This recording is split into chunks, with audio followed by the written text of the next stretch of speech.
Have you ever walked away from a conversation and replayed the whole thing in your head? I shouldn't have said that. Why did I ask such a boring question? Why did the conversation die so quickly? Now here's the strange part. You probably blamed your confidence. You thought, I'm just awkward. But what if awkwardness isn't your personality? What if it's simply the result of asking the wrong questions? Because here's something I wish someone had told me years ago. The quality of your conversations is almost never determined by how interesting you are. It's determined by how interesting you make the other person feel. And once you understand the few questions that unlock real conversations, something incredible happens. People start talking, they start laughing, they start opening up, and somehow they leave thinking you're one of the most interesting people they've ever met. Not because you spoke more, because you asked better. I remember walking into a networking event years ago. You know the kind. Everyone is holding a drink, pretending to check their phone, secretly hoping someone else starts the conversation. I walked up to someone and did what almost everyone does.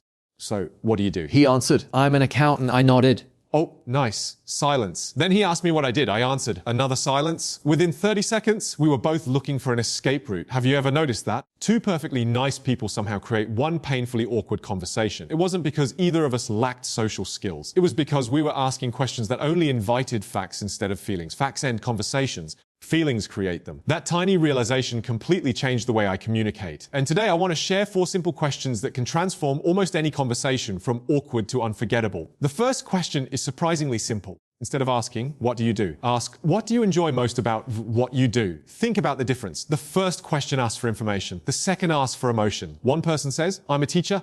Conversation over. But ask what they enjoy most, and suddenly their eyes light up. I love seeing that moment when a student finally understands something. Now you're not talking about a job anymore. You're talking about purpose. People love talking about what gives their life meaning. And here's something fascinating. Even if someone doesn't enjoy their job, you've still opened a much better conversation. They might laugh and say, honestly, finishing at 5 o'clock. Now you're both smiling. The conversation has life. The goal isn't to impress people. The goal is to invite them into a story. Stories are where connection happens. Imagine every conversation as trying to open a locked door. Facts knock politely. Stories turn the handle. The second question is one that almost nobody asks, but everyone loves answering. What have you been excited about recently? Notice it doesn't have to be work. It could be anything. A new hobby, a trip, learning guitar, training for a marathon, watching their child take their first steps, building a business, trying to bake bread without setting off the smoke alarm. The beauty of this question is that excitement is contagious. When someone talks about something they genuinely care about, their energy changes, their posture changes, their voice changes. And without realizing it, your own energy changes too.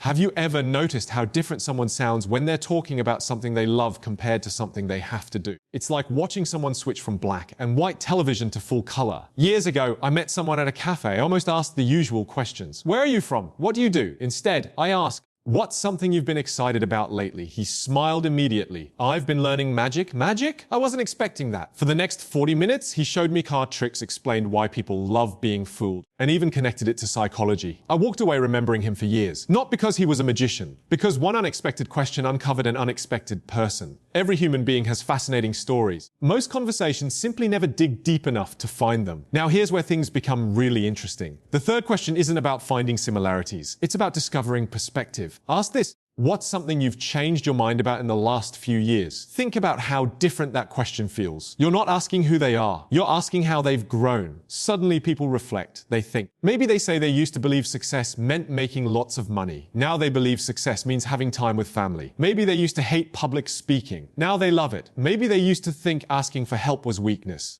Now they see it as strength. Do you see what's happening? You're no longer interviewing someone. You're exploring their journey. People connect through transformation. That's why movies aren't interesting, because someone stays the same. They're interesting because someone changes. The same is true in conversation. When someone tells you how they've changed, they reveal something much deeper than facts. They reveal values, and values create trust. Here's something worth remembering. Confidence isn't about always knowing what to say. Confidence is knowing how to make other people feel safe enough to say what they want to say. That's a completely different skill, and it's a skill anyone can learn. Now, before I share the fourth question, I need to tell you about one mistake that quietly ruins conversations. Most people aren't listening. They're waiting for their turn, waiting to tell their story, waiting to sound smart. Imagine tossing a ball back and forth. A good conversation feels exactly like that. One person shares something, the other catches it, looks at it, throws it back with curiosity. But many people catch the ball and immediately throw a completely different ball. Someone says, I just got back from Japan. Instead of asking about Japan, they say, I've always wanted to go to Italy. The conversation changes direction instantly. It's not rude, it's just unconscious. Real connection comes from staying with someone's story just a little longer. Instead of changing topics, ask one more question. What surprised you most? What was your favorite moment? What happened next? Those tiny follow-up questions tell people something powerful. You matter, and when people feel they matter, they naturally enjoy talking to you. Now let's get to the fourth question. This one has created some of the deepest conversations I've ever had. Ask someone, what's something most people misunderstand about you? Take a second to think about that.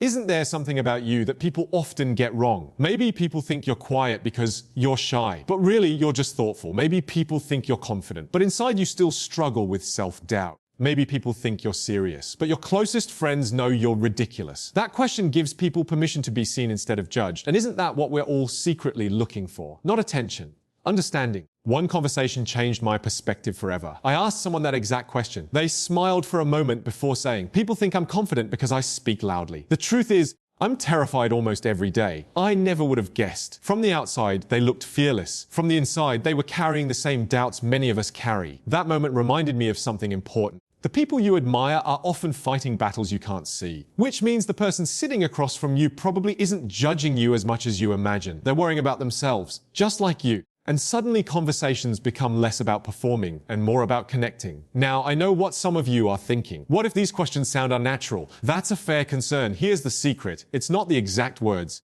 It's the curiosity behind them. People can tell when you're asking because you're trying to impress them. They can also tell when you're asking because you genuinely want to understand them. One creates pressure, the other creates comfort. Curiosity is magnetic. Fake interest is exhausting. So don't memorize these questions like a script. Use them as doorways. Walk through whichever one feels natural. Then stay curious about whatever you find. And here's one final shift that changed everything for me. Stop trying to have interesting conversations. Start trying to discover interesting people. Those are completely different goals. When your goal is to be interesting, you're focused on yourself. When your goal is to discover someone else, you become fully present. Ironically, that's when people find you interesting. Because very few people make others feel deeply heard.